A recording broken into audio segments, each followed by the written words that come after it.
First generation. In 2017, AMD looked at the high-end desktop market, a space Intel had owned for nearly a decade, and decided the correct response was to build a processor the size of a small cutting board. The Threadripper 1000 series was not the result of a careful multi-year roadmap. It was the result of engineers noticing they had extra EPYC server silicon lying around and collectively thinking, what if we did something insane with this? The answer was 3 processors carrying 8, 12, and 16 cores respectively, all dropping into the TR4 socket, a socket so large that the first time you hold one, you involuntarily look around for a spatula. TR4 needed to be that big because Threadripper was not just one die, it was 4 dies total, 2 of which had their cores fully disabled and existed purely to give the package structural symmetry. AMD shipped non-functional silicon inside a $1,000 processor, and everyone was impressed rather than annoyed, which tells you a lot about how good the rest of it was. Quad-channel DDR4, 64 PCI Express 3.0 lanes, and a flagship price of $999 at a time when Intel's comparable X-series processors cost considerably more. The 1950X was not just competitive, it was genuinely embarrassing for the competition. This was the CPU that announced AMD was back, and it did it loudly from inside a socket the size of your palm.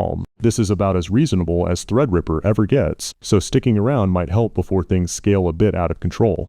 Second generation. 1 year later, AMD returned with the 2000 series and the energy of a company that had tasted blood. The 2920X and 2950X were the responsible options with 12 and 16 cores respectively, still on TR4, still backward compatible with existing boards, refined on the 12 nanometer Zen Plus architecture, with better boost clocks and precision boost overdrive, which was AMD's polite way of saying, we'll automatically overclock this for you and you're welcome. But the 2000 series also introduced something new and slightly ominous.